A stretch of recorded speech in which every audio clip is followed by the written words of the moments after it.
Good morning, good afternoon, good evening, wherever you are in the world. Welcome to BWTM. We have with us again our correspondent from doing our Eastern European boxing news, Eugene. Eugene, welcome back to the show. Thank you. Glad to be here. Thank you for being a part of the show again. Wow, it's been a blockbuster of a weekend in terms of Eastern European fighters. Usyk, Gvozdyk. Lomachenko, and yes, Gosik as well. Three top fighters we've seen um, on display in America, which was fantastic. So let's spool back a bit and let's talk about the latest, or not the latest news, the news that was breaking. If you remember, I broke a story regarding Ras Anbar, Igor Klimas, Robert Garcia, Yeah, I do. and that gym. Yeah, Remember? with the email that you received, right, about buying the old Robert Garcia's gym. Yes. Okay, yeah. So and then people saying, well, they weren't sure about it, and then discovering it was true, and then there was an interview afterwards about it. They did a press conference, and I understand it's called a Universal Boxing, might be Universal Boxing Gym or something like that. They can call them whatever they want. You don't seem too impressed. Not really. Like, Uh, if the news from the email that you got, that you read, that yes. Ross Anbar is the main trainer in that gym, I'm not really impressed. Sorry, I'm not. World domination. This is what they're talking. World domination. Anbar being the trainer. Klimas not wanting to get into the promoting type of things, just managing the fighters and making as much money as he can off of them. It's a win-win situation for Klimas, according to the email. Well, it is. So the thing is, the way I see it, Klimas is taking too much on himself. I already mentioned it before that. Okay, I'm gonna read the interview to you so you get a scope of it. Okay. So he says, I'm directly translating it, so sorry for a little bit wobbly language. Sorry. Usyk came to me with Lomachenko in 2013, but then promoters didn't show any interest in a fighter of cruiserweight in the US. That's when I told him to come back to Ukraine, where he was very popular. I told him to have about 10 fights there, then return to US. Alexander listened to my advice. He signed the contract with K2, and in his 10th fight, he became world champion. We have been in contact with him constantly, even though I wasn't his manager. That's why after the fight with Glavatsky, in which Usyk became champion, he returned to the US and we started working together. About question about changing the trainer. Mainly, it was his decision. After that fight, he wasn't satisfied with the last training camp, and I knew it. We agreed to talk about after the fight. The fight was over, and he and Bashir parted their ways. Alexander said that he would return to Ukraine and make some adjustments, and I've helped him as much as I could. Currently, he is working under the supervision of Ross Anbar, and Anatoly Lomachenko is not his trainer, even though everybody thinks that way. Currently, Ross Anbar is training him, and Lomachenko is just helping him in some certain directions, but his main trainer is Ross Anbar. The way I actually don't see anything bad about it, like, hold your breath, Sergey Kovalev has changed his trainer several times. Sometimes boxers want the trainer to pay more attention to them, and it doesn't happen, then they search for someone else. Oh no, let me stop you there. He uses Sergey Kovalev Probably, as I Yes. said in one of my breakdowns, probably one of the most ignorant boxers in world boxing today. I mean, Kovalev is a fantastic fighter, but ignorant. He's calling all American trainers rubbish and shit and all the rest of it, but at the same time not listening to his trainers. It's his responsibility as a fighter to listen to his trainer. It was all going okay well until he got beat by Ward. Before that, trainers were okay. Yeah. So, and Klimas uses a great example not of Kovalev in terms of switching trainers. Yeah. It's, it kind of tells you something. But the way I like the language of this interview is saying like, I told Usyk to go back to Ukraine. I told him to like try again in 10 fights. He listened to my advice and he became the world champion. It's kind of like, oh, so you're kind of like his guide or something? His 'Cause, guru. yeah, like you built him at this point, I see. I did all the pad work with Usyk. I got his footwork to where it is. I took the punches for Usyk when he fought against when he fought for the world title. I carried the world title out of the ring with Usyk. I took Usyk to the toilets, and I'm the one that instructed Usyk that he Yeah. should eat 3 times a day. I probed for him.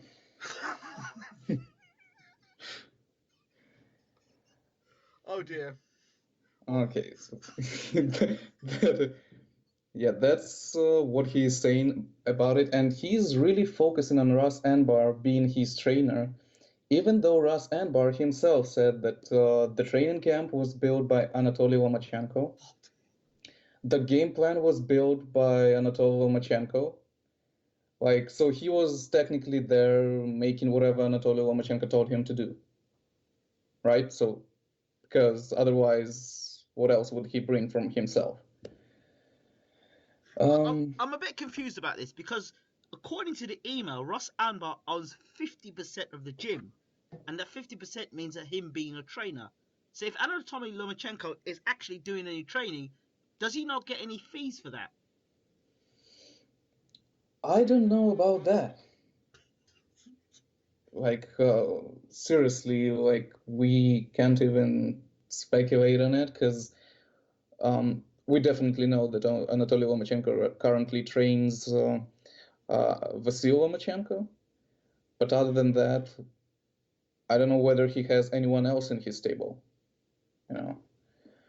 Mm, actually, I wanted to ask you, did you notice who was in Gvozdik's corner? Because for some reason I felt like I didn't see Robert Garcia in there. No, I didn't. I didn't see. I didn't see Robert Garcia in there. I found it quite interesting. Anatoly Lomachenko was basically sitting back watching Usyk taking punch after punch from Hunter in the back room, while Ross Anbar was in the corner shouting instructions at Usyk using hand gestures and basically panicking in the corner. It seemed to me, and I didn't know if Usyk was actually understanding what he was saying, or he's just looking at him as if to say, "It's okay, I got this under control. Don't worry about it." Well, hard to tell. Usyk has really basic level of English, so I Yeah. would say that he can take the fight instructions like pretty well. Mm-hmm. But the thing is that worries me is if the game plan is designed by Anatoly Lomachenko, he is the only person who knows what to do and what adjustments to make. If it's kind of like being Rosenbar is kind of like being a driver, and then all of a sudden you're supposed to fly a jet, right? So what am I gonna do? Well, I'm gonna pull this one and I'm gonna press this button Well, yeah, because you're right. It's like the Lomachenko aeroplane and the Russ Anbar car. Russ Anbar's been driving cars all his life, and Lomachenko drives cars and jets. And he's just told Anbar, you know what? This is the jet. This is how you fly the jet. Get in, but don't associate me with your mess up. And yeah, and and leaves him to it. Because if you looked at their faces when they were watching Usyk versus Hunter, uh, Lomachenko's father and Lomachenko himself, they did not look totally impressed with what they were seeing from Usyk at all. That might be the case. And the other thing is that Lomachenko, he's actually kind of a guy like who is really strict with his training process. So he kind of has the approach of Bashir in that perspective, that Mm-hmm. if he trains somebody, no one interferes. So that situation where Rawson Bar is supposed to be the main trainer, he might just step back and say, "Okay, do this. Yeah, read a tutorial, maybe read a book, and like go in, make some adjustments." But to me, it seemed like Usyk was making adjustment on himself, understanding or feeling Hunter, not like it was like Hunter was breakdown and Usyk was like knew everything that he could expect from him. I said in the pre-fight that Hunter would be difficult to deal with, at least for the first 6 rounds, and I thought Hunter would tire, and that's where Usyk would get on top. But disturbingly, Usyk was keep getting tagged with the right hand all the time. I mean, we're talking about before the fight, Usyk's going to be an all-time great. He's going to walk through the cruiserweight division. He'll walk through to the heavyweight division. Guy's had 11 fights, and to call him a great fighter already is a bit soon. Yeah, I would say so. But He was easy to hit, and coming forward most of the time in straight lines. He was getting hit all the time by Hunter, and a guy that's skillful. There was no need for him to be just tucking up and walking forward. I didn't see any point in that. well, it might be the case that he's trying to impress the American public, like the American viewers, because they want action. But that is not his style of fighting. He doesn't have a hard punch to rock his opponents. He is really good working in the distance, earning points, tiring his opponents, and then taking them down with a good combination. He's not a one-punch knockout artist, so I was stunned to read and hear people saying, "Oh, Usyk's going to knock him out in the first couple of rounds." And this is a guy hunted a campaign as high up as heavyweight or super heavyweight, and been in the ring with likes of Tyson Fury and Deontay Wilder. So I was a bit confused as to people saying, "Yeah, Usyk's going to walk straight through him," and Usyk walks straight through nobody. Usyk works you, breaks you down systematically, and then knocks you out. He doesn't walk out there, hit you bang with a shot and knock you out. He's not like a Lebedev, for example, you know, or you know, one of those type of guys who hits you with a shot and knocks you out clean in the first couple of rounds. He just cows that kind of dynamite power. Or Breeders, that's got dynamite power. He's not one of those kind of fighters. He's one of those guys who break you down, throw bunches and punches, break you down, slow you down, and then take you out. Yeah, that's pretty much like Lomachenko's approach. Yes. They're really similar in that, but There is a difference, though. I think Lomachenko, lots more footwork, lots more angles, more elusive. Um, Mixes his punches up. He does land heavy shots and then gets out of there. Usyk, on the other hand, is very much, his head is pretty stationary, and he's there to be hit. He's more of a target to be hit, and I think a lot of Usyk's praise or energy or everyone's focus on Usyk is because of the Lomachenko thing. What are your thoughts on that? well, I would say that because he's a bigger guy than Lomachenko, Mm-hmm. and he's trying to emulate him at the same time he's trying to do something else, like to impress the public or do whatever. So he's not being himself, and he becomes that sloppier version of Lomachenko. There we Yeah. go. There we go. Instead of doing what he does best, don't get me wrong. I think Usyk is a fantastic fighter, but 11 or 12 fights, it's a bit, even with the whole Lomachenko story, it's a bit soon to be calling them pound for pound greats. And one commentator said that Lomachenko was the greatest fighter on the planet. And I thought, well, hold on a second. This guy's WBO champion. Same with Usyk, a WBO champion, and have had a handful of fights. It's bit, the great fighters have got consistency over years and years, and then they retire, and then you can have a good look at their careers. Having 11, 12 fights, Lomachenko is a freak when it comes to his amateur career. He's back, he could be arguably the greatest amateur in terms of his record. Savon and others may debate that, but in terms of professional, he's still got a way to go to be considered a great fighter, a good fighter, a very talented fighter, but he hasn't been in with the very best in the world, including Usyk. He hasn't been in with the very best in the world, so we have to wait and see. Yeah, that's true. And as much as actually I was thinking about this morning, Usyk is like the best thing for him right now to prove himself. I mean, not the best thing in the world is to fight another champion, because currently all the champions are tough ones and they're gonna bring a lot to the table. Yes. But as for the opponents that he can choose right now out of the WBO top 15 list, I'm just gonna read it to you and try not to facepalm, because whatever he chooses is not his level of opposition. Okay. So there is Kevin Larina, the South African, good boxer, but is he on Usyk's level? Definitely not. The number one is Noel Gever, but he's in IBF eliminator with Krzysztof Wlodarczyk, Okay. who is number 5 WBO. So then goes Firat Arslan. Is he 46? Maxim Vlasov. He had a win over Rahim Chahiev, gold medalist in 2004. Russian cruiserweight. That might be a good fight.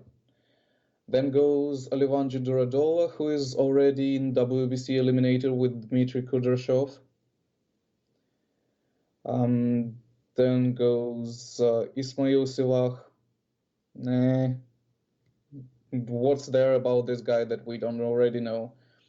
Krzysztof Glavatsky, I doubt they would want to face him again. Not that he can't beat him, but the danger is too high.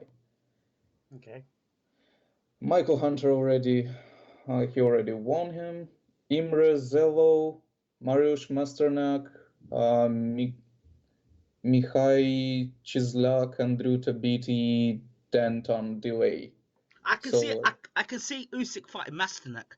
I can see that fight happening.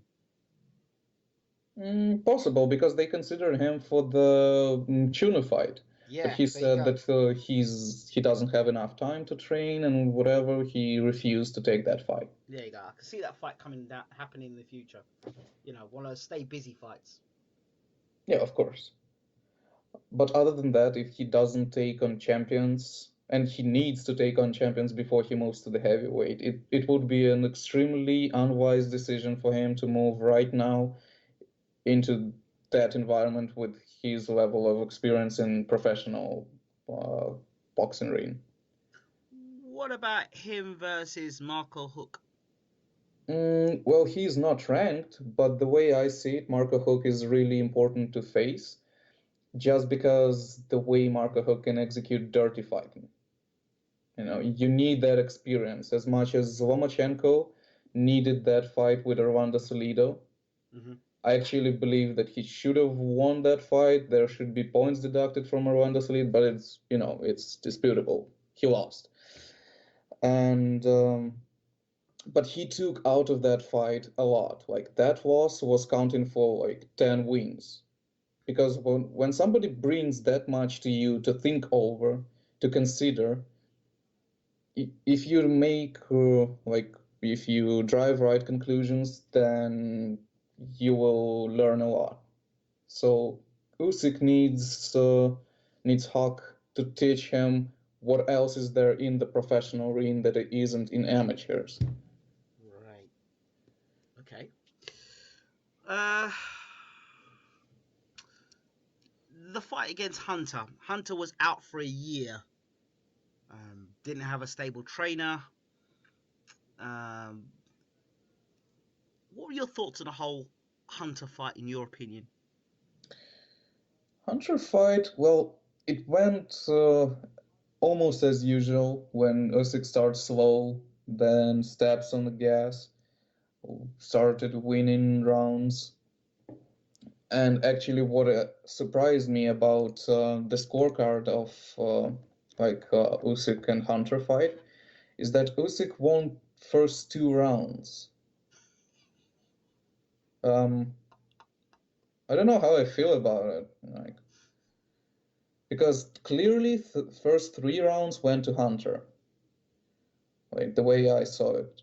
Fourth, okay, in the fourth one, Usyk stepped on the pedal, and he's stepped on the gas and started showing some action, started to constantly step by step breaking him down.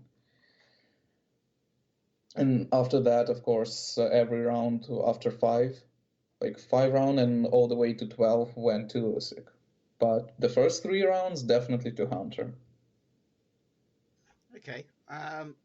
Did Usyk impress you with that performance? Not really. It was a fight that I was actually worried about him. Like when he was fighting with Machunu, I saw that it's going according to plan. There is no panic. They're doing their job well. Machunu is just that crafty guy, I would say. Yes. He's like, you're not supposed to look fantastic against him. Okay. If you do that, kind of either you're way out of your league, right, and you're fighting with somebody who's just not on your level. Yep. Or you are fighting the way the fight went. So Right. he did win, and the only concern that we have, I think you do as well, is that his hands were hurting. Yes. The thing about that is that, he's not a KO puncher. He's not punching him super hard. So if with his punches he can injure himself, then there is a problem with wrapping hands, I would say. Absolutely. Absolutely. Did you see any difference between Usyk that fought under Bashir and Usyk that's fought under Lomachenko's strike Anbar? Yes, What was the definitely. differences you saw? I saw that he was as not prepared to fight Hunter as he was prepared to fight Glavatsky, for example. The Glavatsky fight was beautiful. It was textbook boxing. Like, he didn't engage in a fight. He didn't let Glavatsky land that left hand.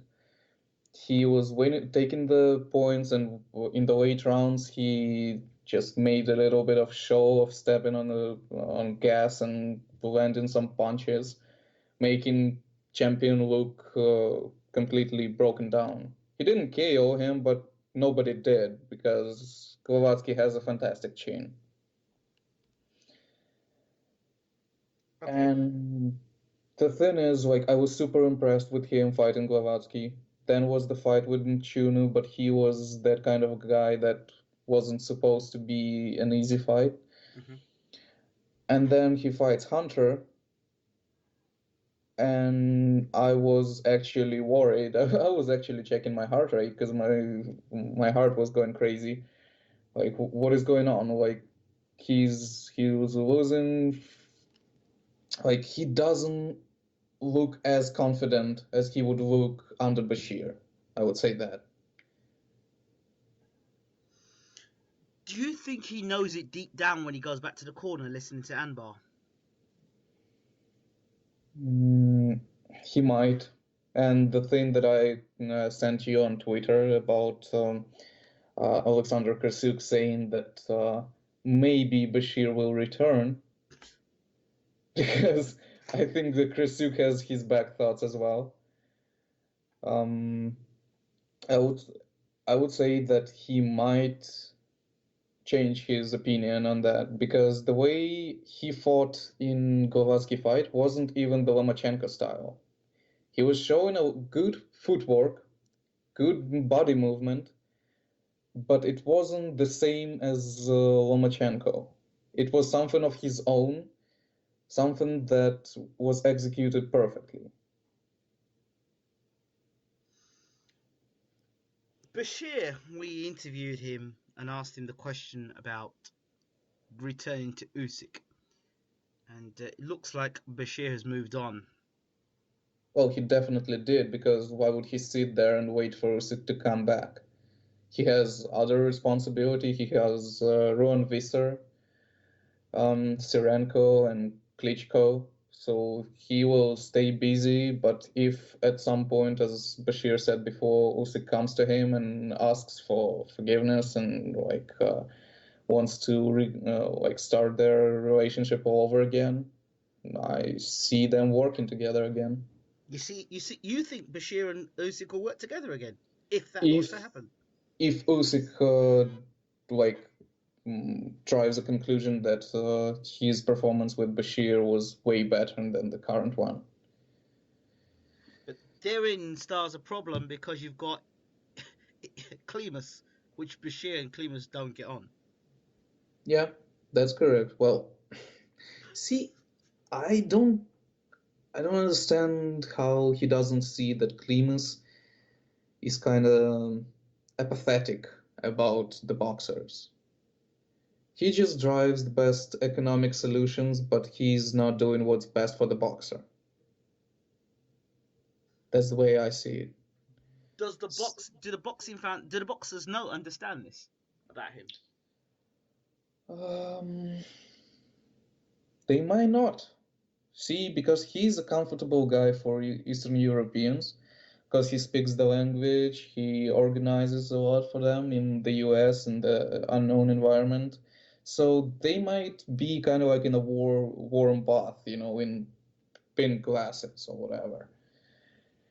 Seeing the world as they want to see it, not as the way it is. It is. And until something really bad happens, like let's say he steps in the ring with Gassiev and he's ill prepared, he wasn't breakdown and he just gets knocked out.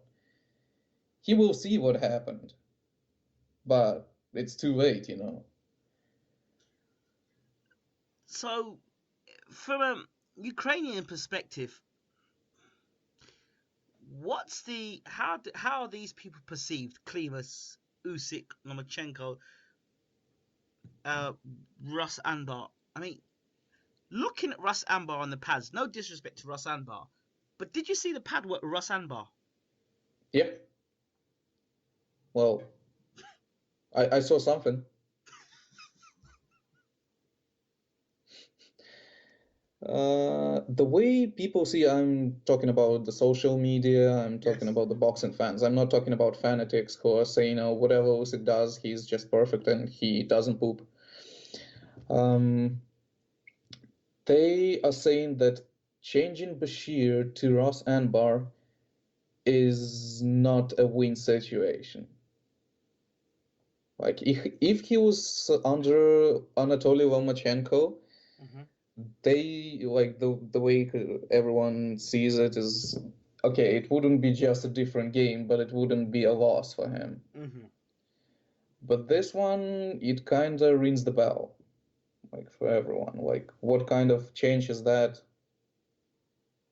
I don't know, your game is too easy for you, so you want to make it harder. But you see, if Anbar is in charge, then his skills will digress, not increase. They'll digress. He'll go backwards as a fighter. That might be the case. I'm saying until something bad happens, he might not see what is going on around him.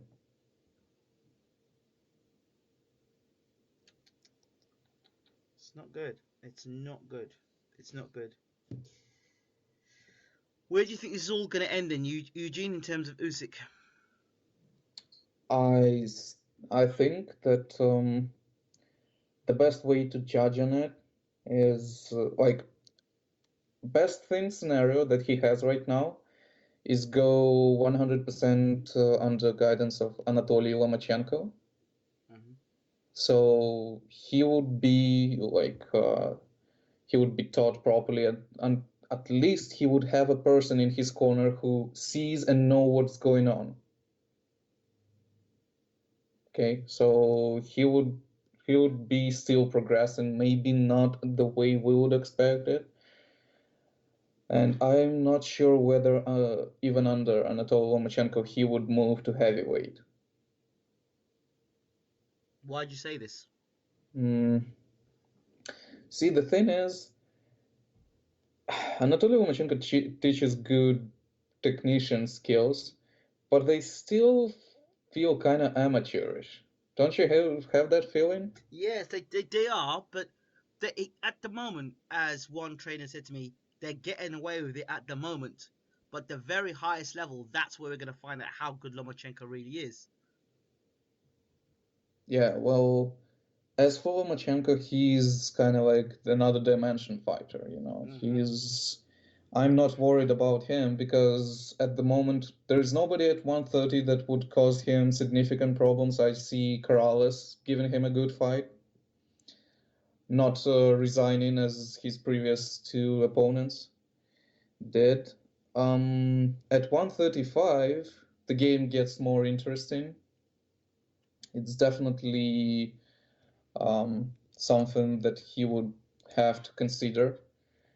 And the final, the borderline for him, that I see him moving up to 140 to face Crawford. And that fight is, I don't know what's going to happen. I really don't know. Because Crawford is really crafty, he's really fast, and it's a perfect challenge for Lomachenko. Exactly. If How about if we Mikey? want to call him the greatest, he should beat Crawford. I see that way. What about Mikey Garcia and Linares? Mikey Garcia had an extremely good performance fighting Zlatichan, right? Mm-hmm. Coming back, Linares. I actually feel like Garcia is a little bit stronger than Linares. It might be just my perspective. Yeah. But how do those guys go against Lomachenko? Tough ones, definitely 12 rounds, but still I see him winning. At least that's the way I see it. That might not be the case, you know, because I have way more knowledge about Lomachenko than about those guys. I've seen some of their fights, but you know, when you're studying your fighter, you kind of know his flaws and every way, like how he behaves in certain situations. Yes. And when he's stepping against someone who is good, but you didn't study him, you might lose that kind of small thing that might change the game completely. Would it be fair to say that as long as Lomachenko fights at the level he's fighting at, he will remain unbeaten and the greatest of all time? Yeah, if he's staying at 130, he definitely gets everybody. Maybe 126 meltdown just for fun, you know, if he can't get some fights at 130. But at this point, he's not in danger. That's it. What did you make of the commentator saying that Lomachenko is the greatest fighter in the world today? Well, okay, it's kind of like having given him a title in advance, you know, it's kind of like not right thing to do because even though you might feel his skills being on another level than anybody else, he didn't beat like super good guys from pound for pound list. Let's put it like that. That's true. So when they say he's the greatest, does that mean he knocks people like Mayweather, Pacquiao, Canelo? Do those guys all suddenly kind of disappear? Vladimir Klitschko, those guys disappear? It is what it Andre is. Ward, People want to believe what they want to believe, you know, like they want to think that he's an invincible guy who can do whatever. and be unbeaten until he fights at his 70s.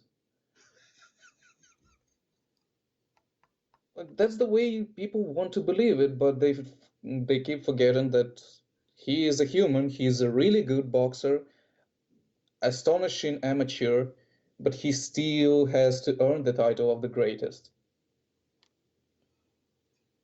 When people talk about the greatest, the first person they think about is Muhammad Ali.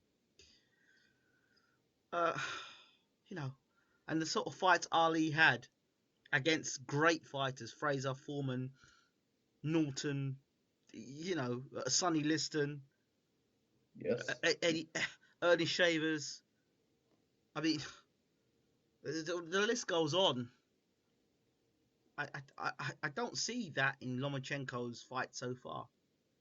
Well, he will fight the available. Oh, so far is of course, but he will fight the available opposition at his time, right?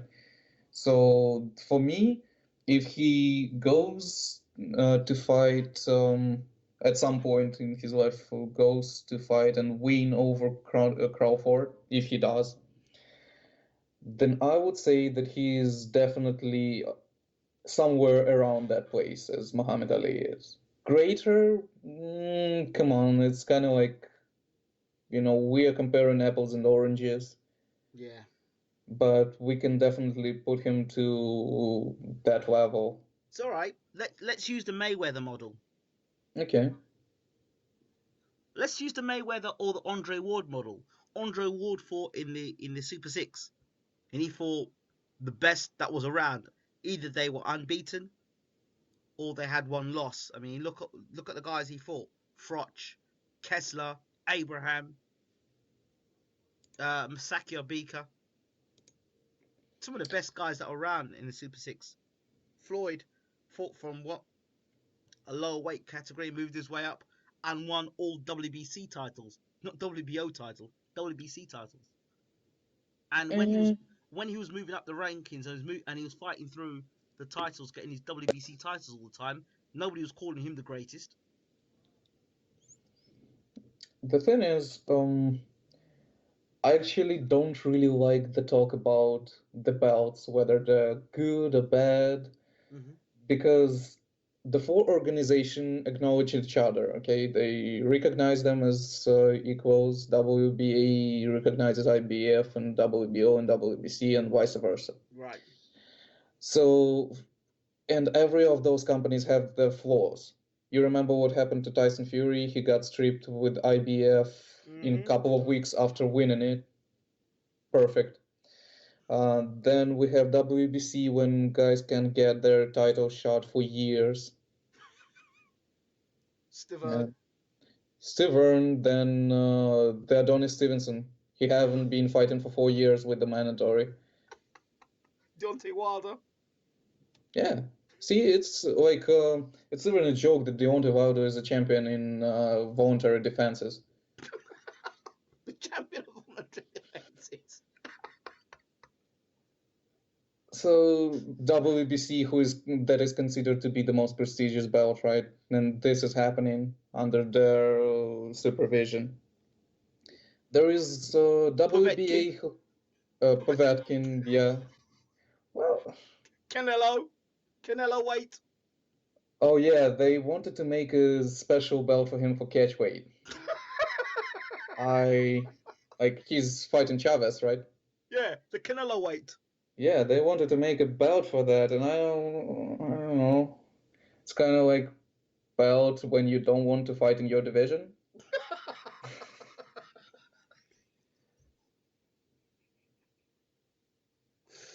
Ouch. Yeah. Then goes WBA, who puts cows on the edge of extinguishing because they create so many belts and still call them champions. Super champion, interim champion. Yeah. Champion of champions. Champion of champions. Well, that's what super title is, right? Champion of champions. We just need the legendary belt next. Yeah. And then goes WBO, where it just blew my mind when I heard that.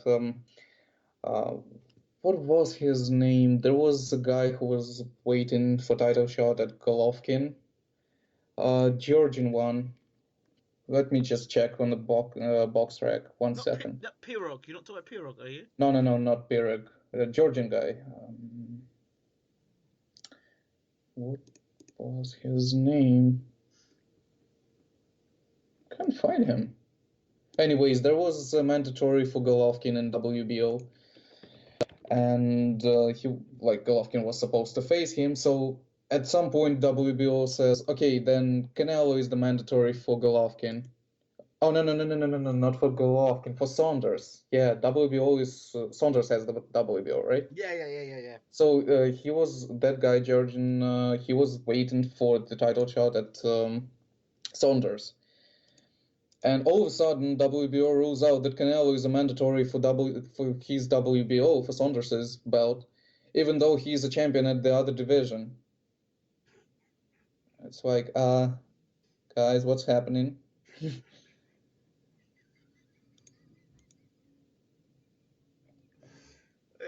The boxing world is a bit of a laughing stock at the moment, isn't it? Really? Oh yeah, Aftanil Hurtidze, his name. Yes, that's the guy that Tommy Langford's fighting. Yeah. So Isn't that he got just tossed out of the window, like, get out of here, we have Canelo. But what about isn't that for an interim belt? Right now, their fight? Yes, for the interim WBO belt. I'm sure it is. Let me check on that. Check for me. I'm sure it's for the interim belt. Yes, it is interim WBO. Oh my god, my face is melting.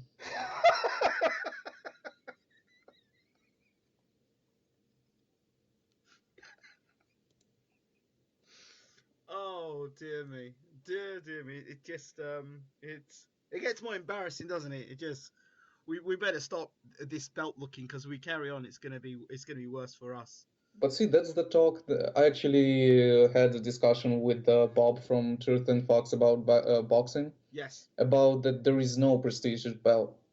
Like they're equally shit at this point. Equally shit. They devalue themselves. Okay, when you have a brand name, you gotta keep on with it. You know, you gotta respect your own brand and not make not to budge under the pressure of the crowd. You just gotta keep the face. What they do, they want to have more money, I guess, making all those both like mouth-watering fights, like Canelo versus Saunders, and then he takes on Golovkin and whatever, throwing out guys who deserve their title shot. And then there's WBC when guys just don't get the title shot. They don't get tossed out. They just left over, so like sit on a shelf or something. But yeah. What about that great WBA heavyweight title fight coming up now between Fraser Kendall and Shannon Briggs?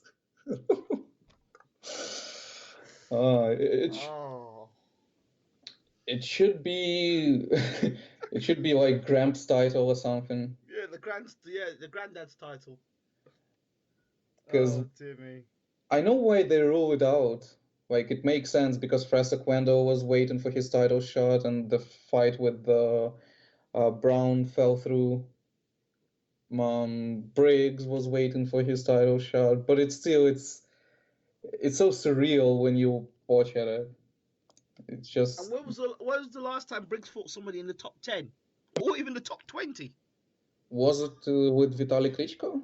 2012?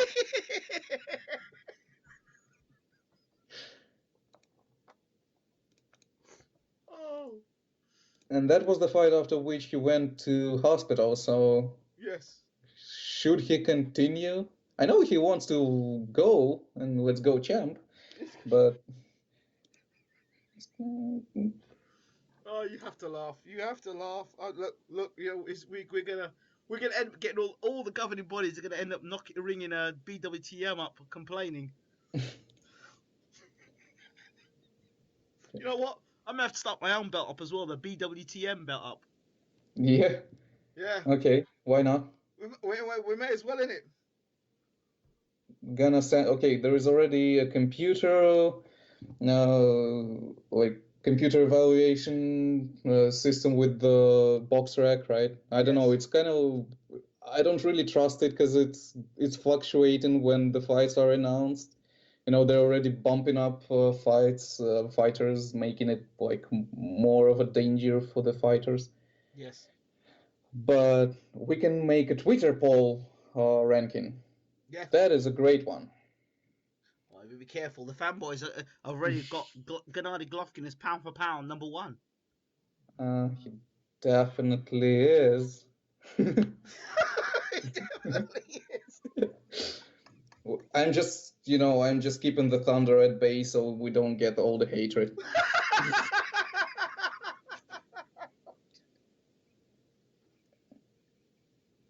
And there is something people don't understand, that we don't devalue boxers. We just being really careful with calling them for the greatest, Yeah, being exactly. top That's one. what it is. Just being realistic. That's all. Yeah, and they're saying they already feel like we're crapping on their boxing. It's not the case, guys. We just like we're happy to acknowledge what you're saying, but if we see what we're supposed to see, Well, you know. exactly. Um, so we've talked a bit Lomachenko. We've talked a little bit about Usyk and the other gentleman that fought on the night. Godzik. Was it Godzik? His name is Gvozdik. Gavoisky. Okay, we got the name right there. Say that again. Gvozdik. Gavoisky. Okay, just say it the American way. It's Vodzdik. Vodsky. Oh my god. Okay, forget about it. We're working. I don't want to butcher the young man's name up, so let's try that again. Say the name again. Okay, the Americans say it as Gvozdik. Govodskik. Yeah, kind of like that. Govodskik. Like you should. Do you have it in front of you? It's Gvozdyk. Gvozdik. Yeah, kind of like. Govodzik. Yeah. Govodzik. So he is supposed to be in the WBC eliminator with Joe Smith Jr. Right. So that is the fight that will show us whether he's that good to take on Adonis Stevenson, whether he's good against a hard puncher, because Joe Smith Jr. shows a really good punch. Like he fought with Bernard Hopkins, knock him out of the ropes. Mm-hmm. And Bernard Hopkins was saying that he pushed me out, even though Bernard, you're not the only with the eyes here. Well, I find it hilarious when I watch that. I shouldn't. This is when he went, I'll never let a white boy beat me. I will never let a white boy beat me. surprise! And then he gets beat by Kovalev, he gets beat by Kawasaki, and he gets knocked for the ropes by Johnson Jr. He goes, you are common. I am special.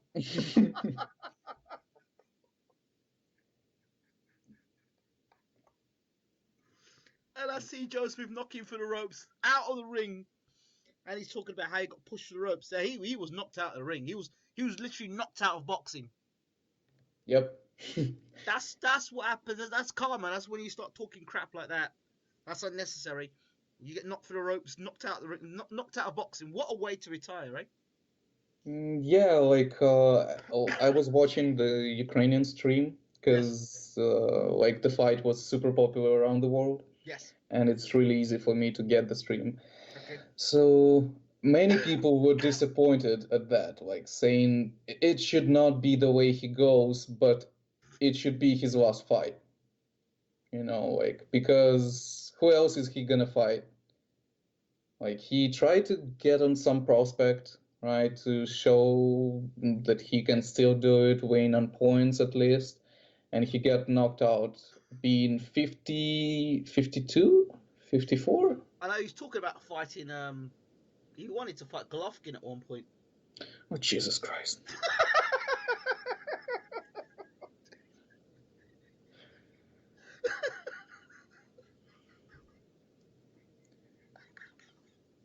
I'm so glad that didn't happen. I'm so glad. I just, Hopkins is a very good fighter. He's a crafty fighter, but the things he said were just unnecessary and uncalled for. Promotional or not, he shouldn't have said it because I just don't like the race card either way, whether it be black or white or Hispanic. I don't like it. Boxing is about two guys getting in a ring and showing what they can do with their fists. You can do all the talking you want in the world to build a fight up, but it's about seeing what you can do with your fists and your hand, your feet and your footwork and your science and your IQ. That's what it's about, not the color of your skin. If you can fight, you can fight. If you can't fight, regardless of what your color, you can't fight. And that's it. Bottom line. Well, the way I see it is, if you consider yourself to be such a great fighter, you should respect the person who agrees to step in the ring with you. Absolutely. Absolutely. So if you kind of diminish him, then you're not fighting the reasonable opposition, then it tells you about you, right? So I see boxing and the sport of boxing as the place for respect rather than, I don't know, just big mouth fights. Anyways, that's the situation with Gvozdyk. And then we have, so what's this thing about these three guys wanting to travel around everywhere and take photographs together? What is behind that? What's the point of that? Are they trying to show Ukrainian solidarity? Are they trying to show what is the point in that? I'm trying to understand it. They are buddies. They have been in Ukrainian Ottomans, what is it, WSB team. Yes. They've been together at the Olympics, and they all been trained by Anatoly Lomachenko. Well, this is what puzzles me. Why don't they all just get trained by Anatoly Lomachenko as a pros and be done with it? Beats me as well. At this point, they even fight in the same gym. They train in the same gym, right? Yeah. So the Anatoly Lomachenko is there. He is available. I don't know what's going on with them. And the current situation when Robert Garcia wasn't in Gvozdyk's corner. I think he wasn't. I need to go back and confirm that. Okay. But I was saying it before.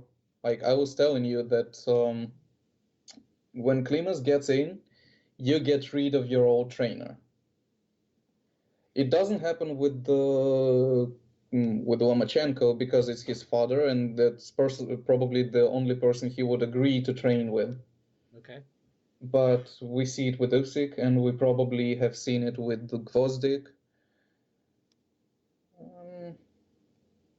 It seems like he doesn't tolerate uncomfortable people.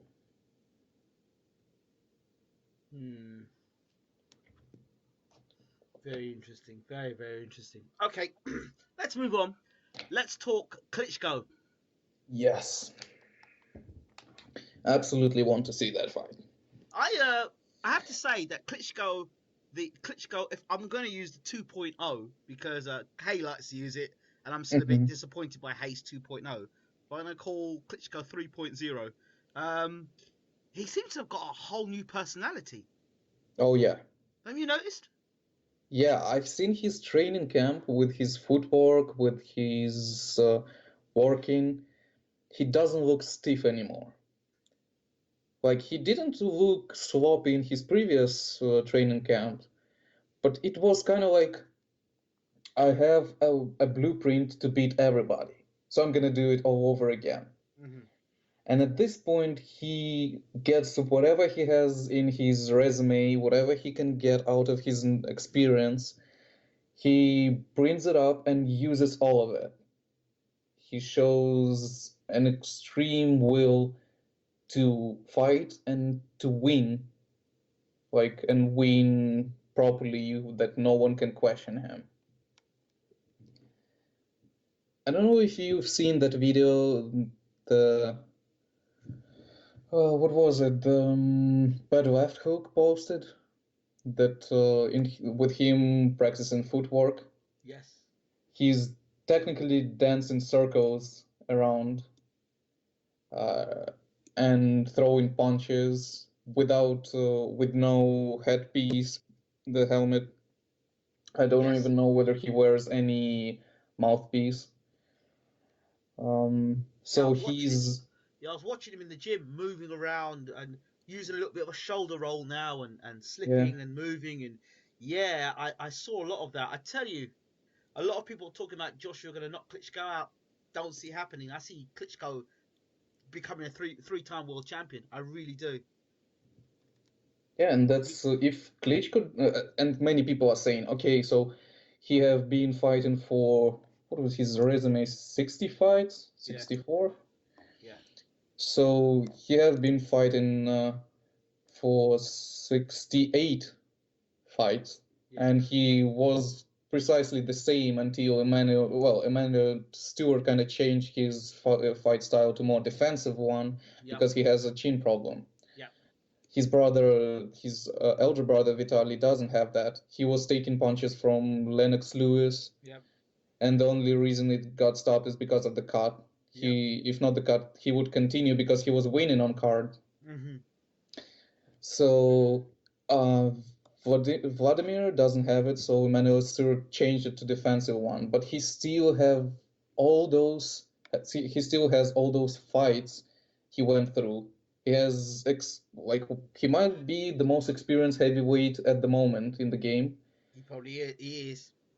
So he can take all of that and forge it into something better. He absolutely can because he's been training for all that time he's been defeated by Fury. Now, Many people think that he's just making one camp and that's it. He had like at least two camps preparing for Fury yeah, because the first fight canceled in summer. It was supposed to happen. Then the second time they tried to make it in fall, and it didn't happen as well. So he had two different camps, and now he has a third camp, and he's complete. He's doing like he's polishing his skills, bringing them to the new level. That's why he's calling it upgrades. yeah. Klitschko's no mug. He's no fool, and a lot of people thinking that Joshua's going to go out there and walk over and knock him out in 2 rounds. I don't see it happening. I really don't. Have you seen which video they've been watching in his gym while he was doing the footwork? Which one? Joshua versus Dillian White. If I were them, I'd be watching Joshua versus the guy before Joshua knocked out Dominic Brazil, because Brazil was showing him movement, and Joshua was missing a lot of punches and leaving himself open when he was landing shots. Well, knowing Bashir, I would say definitely that video is definitely being breakdown as well. That's the video I think they're probably watching, and they've got the public. Klitschko plays so many mind games. Everyone thinks that he's watching that one with Dillian White, but he's probably watching the Brazil fight, because that's the fight where Joshua's going some distance against a guy that's pretty durable and a guy that actually gave him some movement and a jab. Yeah, well, definitely. If you think about the Bashir situation where he was told off, it's kind of like, come on, we have a game to play here, you know? You're improvising on the script. You're not supposed to do that. Yeah, exactly. I mean, I'll tell anybody who's listening to this, whether it be you be in Ukraine, or you be in Russia, or you be in the UK or America or around the world, I tell you this, and I swear, put my hand in my heart when I say this, I have never, since 2012, when 2017, I have never done an interview with Uncle Bashir and seen him with such a smile on his face. Never. And I saw a picture the other day, and I don't know if it was a photo op or it was there deliberately or accidentally, and Bashir had his arms wrapped around Klitschko and Jonathan Banks was to the side. Now I don't know if Klitschko is listening more to Bashir. And Bashir tweeted something, or he said something the other day, which says, "This sparring sessions are harder than the fight itself." Now I don't know if that's mind games, but what I saw from Bashir, the excitement I saw in his eyes, I didn't even see that when Klitschko was going for all those title defenses. He was never that excited. Even when he defended against Pulev, and we saw the result against Pulev. Now here's something else. I want to throw this at you. the canvas that Anthony Joshua boxes on the night that he fights Klitschko, is that going to be the same canvas that Tyson Fury was supposed to originally box on? Well, the way I see it, Anthony Joshua is organizing the fight, right? No, Like but he's but no. Bonte was the one. But Bonte did the negotiations, didn't he? So the gloves, the canvas, the ring size, everything's been organised, and there's no way those things would have been agreed without Bonte's approval. I So think see. about that. Think about that a second. Klitschko will Well, use every advantage possible to him. yeah, but the thing is, the canvas that Fury didn't like and was the fight was about to fall through Yes. if they didn't change the canvas. It is supposed to slow the footwork. Exactly. So the thing is, Klitschko is practicing footwork right now Yes. and practicing a big deal of it. So I don't see him having like that soft canvas Well, you just wonder because. what canvas Huh? is Klitschko, what canvas is Klitschko been practicing on, and what canvas is going to be come fight night. Klitschko is such a wily pro. He will use every ounce and every inch of advantage he can have coming into this fight, and he's the challenger, and he'll do it for sure. I don't doubt it, but you see, the thing is, uh, I don't know whether that whether we will even know what canvas is there at the night of a fight, Well, because let's put it this way: I can, I, I am 99.9% sure that canvas was there the night Pulev fought Klitschko. I keep going back to that fight. Pulev is a guy that uses his footwork in and out, uses his jab. And I was thinking to myself in the first round, how comes Pulev seems like he's stuck in mud? And then I thought about the canvas in the Fury fight, for the Fury fight. And then I looked back at that fight and thought, And then the Solis fight, when Vitali fought Solis, Orlando Mhm. Solis. And Orlando Solis damaged his knee in the first round. You remember that?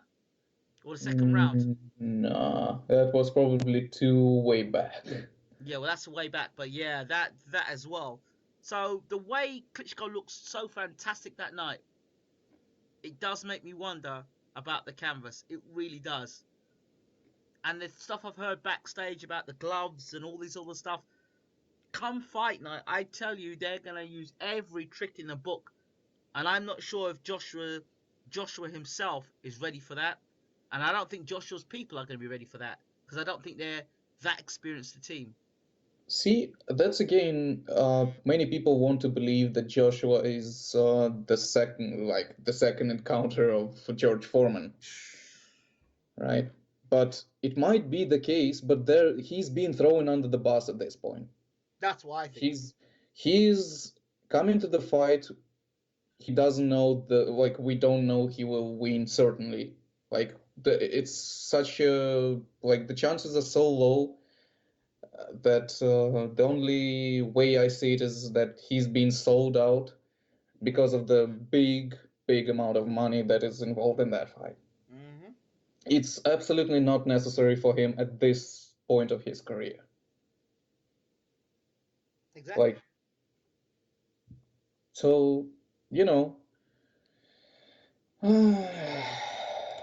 And the thing is, people are dismissing Klitschko because of the Fury fight, and I think that is the worst thing they could have done because Klitschko, he had problems before the fight, no doubt about it.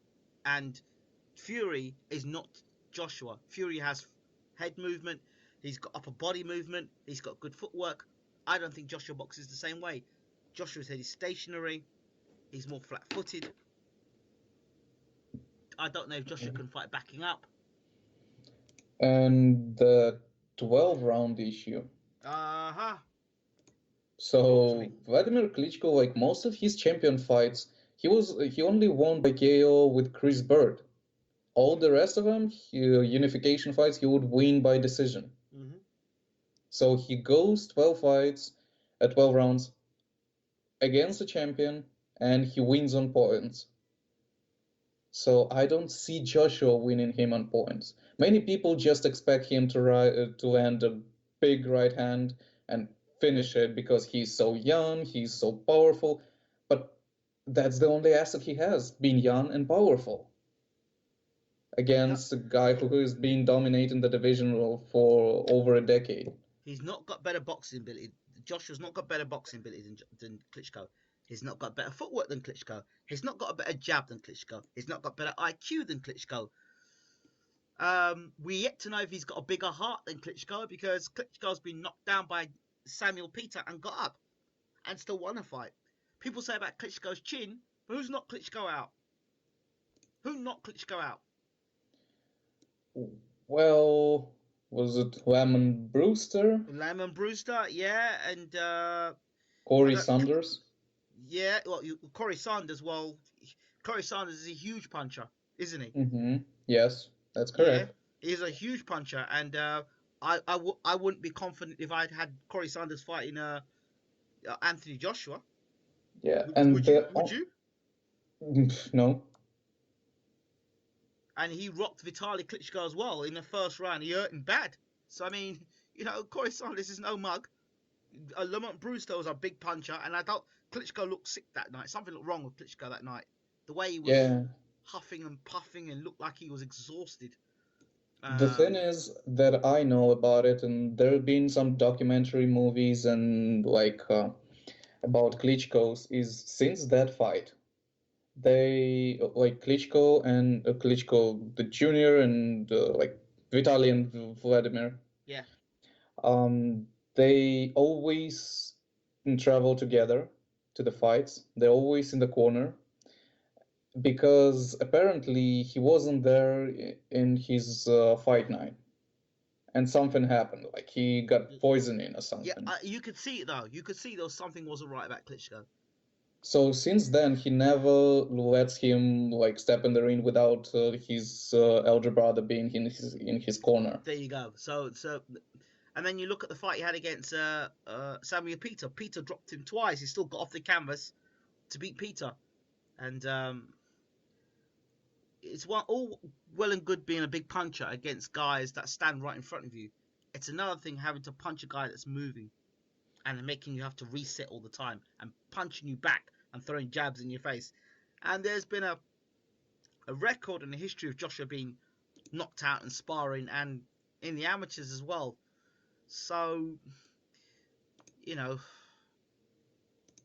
I think it's foolhardy for people to think, oh, Joshua's going to walk in there and just blast him out in the first round. Yeah, and the other thing, he lost 4 times. But if you count the first one, it was against Ross Purity, who was a journeyman, actually. Right. But the thing is, he had, 1, 2, 3, 4, 5, 6, 7, 8. About 10. It was his 9th fight in that year. Yeah. Oh, wow. So, he's actually in his second year, it was 1997. Right. He fought 13 fights. Right. Wow. So, that was that era when he was just gaining experience, fighting whoever he can. It kind of shot back at him when he faced Ross Purity. I think it was the stamina issue. Yes. And it was first and the last time he ever fought in Ukraine. Wow. Yes, that's kind of sad for the fans, but So what are the thoughts in Ukraine about this fight between Joshua and Klitschko? So I guess always there are 2 camps, and the camp is not about Klitschko not having skills to beat AJ. It's about him being 41 when he steps in the ring. And many people look at Bernard Hopkins when he went to the ring so late against a hard-punching guy, and they just worried about him. They want him to win. They believe that he still has the skills, but he chose not the easiest opponent. The last thing you lose in heavyweight boxing is your punch. Have they not seen what George Foreman did? Yep. Yeah, he's I really do believe Klitschko's going to win this fight. I really do.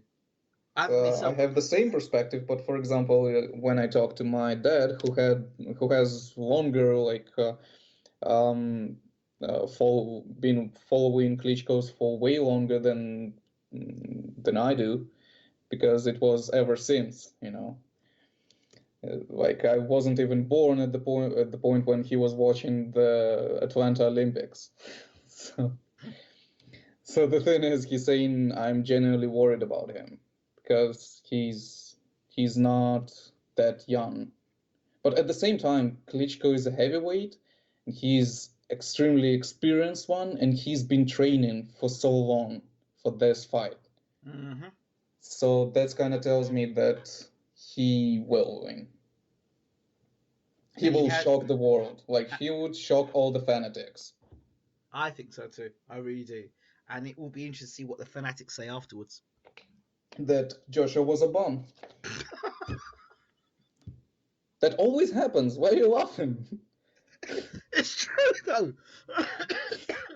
It's Like true. whenever two great fighters face each other and the one just schools him based on experience or whatever, they just claim the other guy a bum. It's true. It's not fair, is it?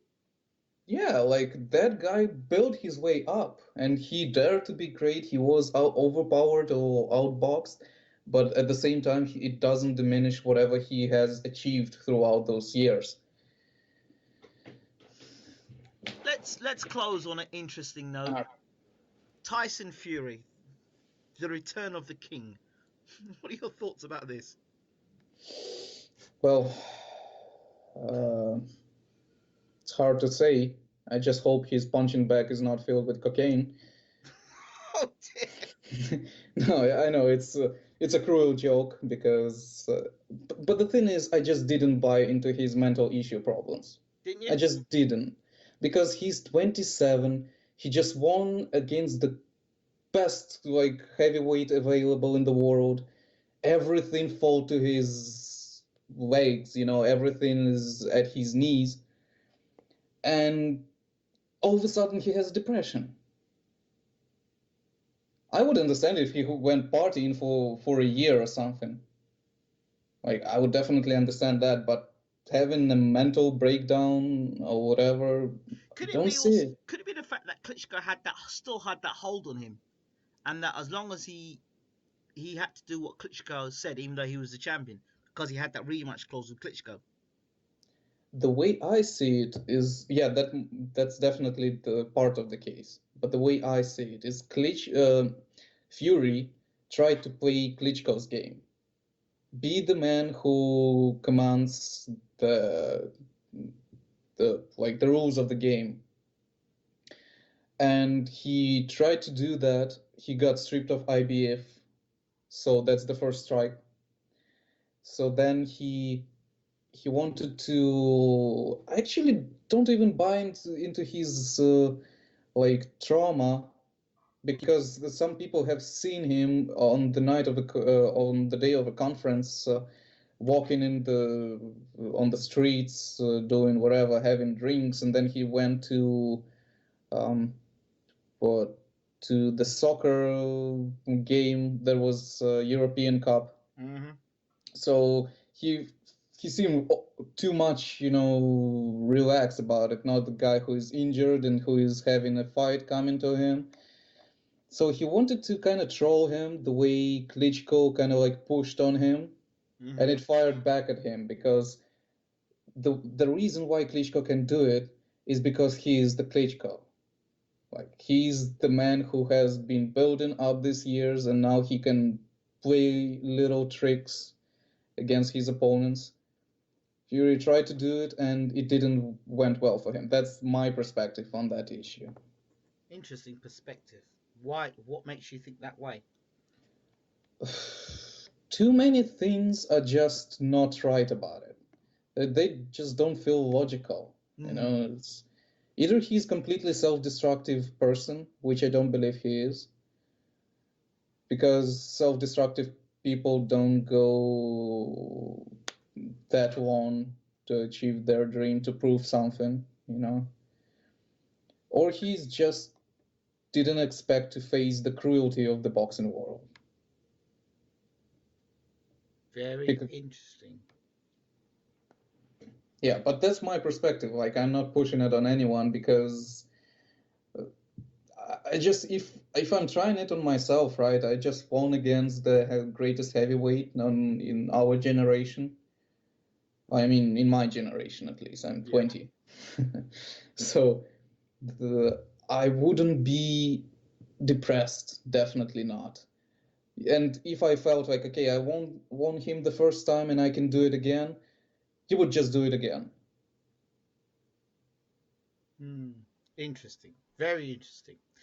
I think before we finish, we talked about Fury.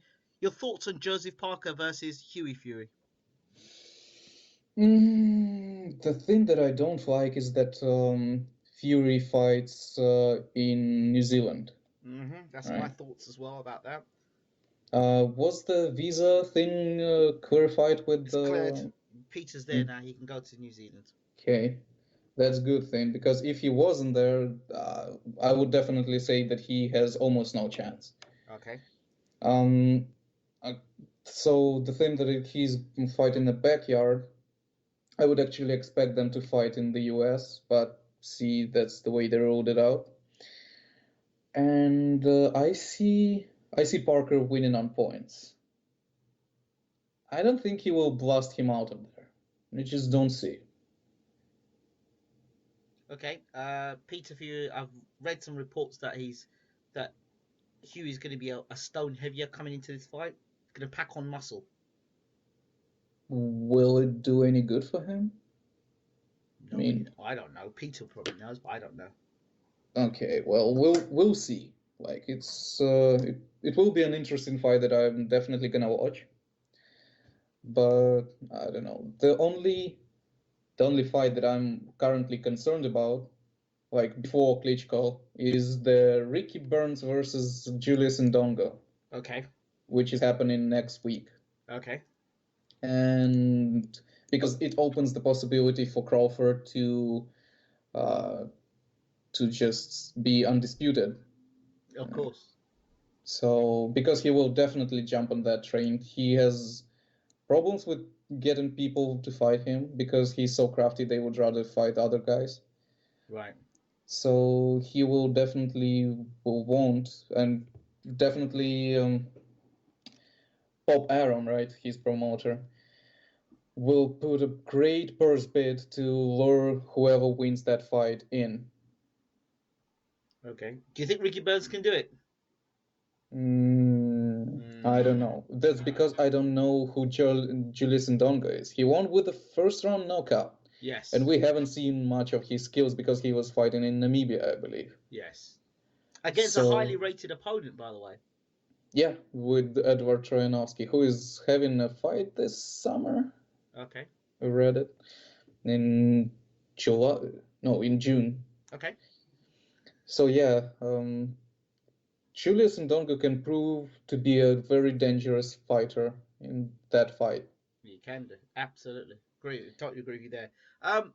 This is something that may be of interest to you and our friends around the world globally. Today, we hit the button on BWTM, which will allow listeners, viewers to contribute and to now allow them to put subtitles and translate our videos in their own language. So these videos now can be translated in Ukrainian, in French, in German, in Italian, in Spanish, in Mexican, whichever language in the world there is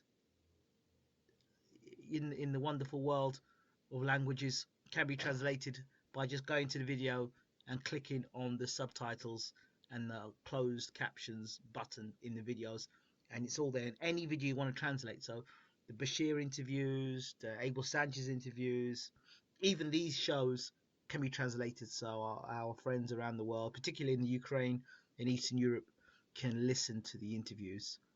So what do you think about that? I think it's great, and the language I would actually contribute with is Russian, because the whole post-Soviet environment speaks Russian, so there is no language barrier Like if I just translate it into Ukrainian, that's gonna be a little bit tricky for the fans in Russia who want to watch that video. Okay. Definitely gonna focus on Bashir's videos Yes. because he's bringing absolutely unexpected knowledge like with him. Like when you watch fights just with commentary and whatever, Yes. you're not getting even 10% of what he can give you. And Yes. people need to see that. Absolutely. And they can hear his commentary before the whole Usyk breakup as well, and how the things he would say about Usyk. I remember him saying to me about Usyk being a very spiritual person, that they once stopped off and he went to pray in a church, and he was saying how, he's a very spiritual man, and he's very family man, very family orientated, and he's very close to the people around him. So I just found it quite bizarre, his actions. Still can't get over it. Still something doesn't seem right. Yeah, it doesn't add up. Just doesn't. But we'll see in the future. We have speculated so much on it. Have to wait I, and see. yeah, I will keep track on the news, whatever the information we get. We get in two absolutely different kinds of information that contradict each other, from Klimas and the other members of the camp. Klimas is trying to build his own dream world, well, I don't know, Klimas land or something. But we'll keep tracking it. I'm just hoping that it won't bring Usyk too low at the point. Absolutely. We pray that that it doesn't stifle the great fighters coming out of the Eastern European block, and we pray that because we want these fighters, we want the Lomachenkos, we want Usyks and all the other fighters to grow and become great fighters, and state their place and legacy, and not be stifled by the likes of people like Klimas, who have their own agendas because of whatever reason. So that's where I think I'll leave it as that. Um, Thank you so much again, Eugene, for your contribution. We appreciate it. And of course, like I said, we've hit the button on BWTM, so all these videos, including this one, can be translated. So we look forward to seeing the all different translations. And we thank you again, Eugene. Yeah, well, don't take Kovalev pattern, and everything great for you.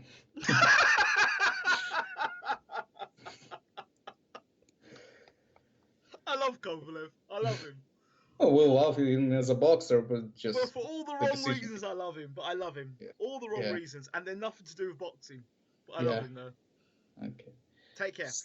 You too. Thank you.